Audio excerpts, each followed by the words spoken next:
ഇവയുടെ മാർക്കോ എന്ന് പേരുള്ള ഒരു ചെക്കൻ ചുമരിൽ ഒരു ചിത്രം വരയ്ക്കാണ്. അവനത് പെയിന്റ് അടിച്ചു കഴിഞ്ഞ് താഴേക്ക് ഇറങ്ങി ആ ചിത്രം ഒന്ന് നോക്കി. മാർക്കോയ്ക്ക് ആ ചിത്രത്തിനോട് വല്ലാത്തൊരു പ്രണയം തോന്നാണ്. പെട്ടെന്ന് പെയിന്റ് ചിത്രത്തിൽ നിന്നും ഇളകി വരാൻ തുടങ്ങി. പക്ഷേ ഇതെന്താ ഇത് എന്ന് പറഞ്ഞ് അവൻ ചിത്രത്തിനടുത്തേക്ക് പോയി ഇളകിയ പെയിന്റ് ശരിയാക്കാൻ നോക്കുകയാണ്. പക്ഷേ അപ്പോഴേക്ക് പോലീസ് വണ്ടി അങ്ങോട്ടേക്ക് വരികയാണ്. അവനെ പിടിക്കാനായിട്ടാണ് അവർ വരുന്നത്.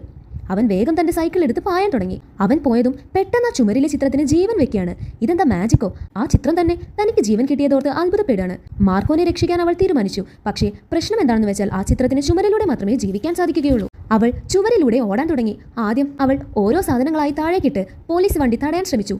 മാർക്കോ ചുമരിലേക്ക് നോക്കിയപ്പോൾ തന്റെ ചിത്രം അത് ഓടിപ്പോകുന്നു. അവൾ അവനെ നോക്കിയൊന്ന് സൈറ്റ് അടിച്ചു. അവൾക്കും അവനെ ഇഷ്ടമാണ്. അവൻ അവളെ നോക്കി നോക്കി താഴേക്ക് വീഴാണ്. പക്ഷേ സൈക്കിൾ ഒരു കയറിൽ കുടുങ്ങിയത് കൊണ്ട് രക്ഷപ്പെട്ടു നിരങ്ങി പോവുകയാണ് ചെയ്യുന്നത്. കയറിലൂടെ പിന്നെയും അവർ കണ്ണും നോക്കാൻ തുടങ്ങി. അവൾ പിന്നെ ഒരു പോസ്റ്റ് താഴേക്കിട്ടു. പോലീസ് വണ്ടി ഒരു ചുമരിലിടിച്ചു. മാർക്കോ നോക്കിയപ്പോൾ ഇടിച്ച ഭാഗത്തെ ചുമരിൽ അവൾ കുടുങ്ങിപ്പോയിരിക്കുകയാണ്. അവൾക്ക് അവിടെ നിന്നും എണീക്കാൻ കഴിയുന്നില്ല. അവൻ പെട്ടെന്ന് അവന്റെ കയ്യിലുള്ള പെയിന്റ് എടുത്ത് ചുമരിൽ ഒരു ചിത്രം വരയ്ക്കാൻ തുടങ്ങി. ആ ചിത്രം വരച്ചു തീർന്നതും പോലീസ് അവനെ പൊക്കിക്കൊണ്ടു പോവാണ്. പക്ഷേ അവൻ വിഷമിക്കുന്നില്ല. അവളെ നോക്കി ഒന്ന് ചിരിക്കുക മാത്രം ചെയ്തു. പക്ഷേ അവൾക്ക് വിഷമമായി. അപ്പോഴതാ ചുമരിലൂടെ ഒരു കൈ അവളുടെ അടുത്തേക്ക് വരുന്നു. അവൾ നോക്കിയപ്പോൾ അത് മാർക്കോയുടെ ചിത്രമാണ്.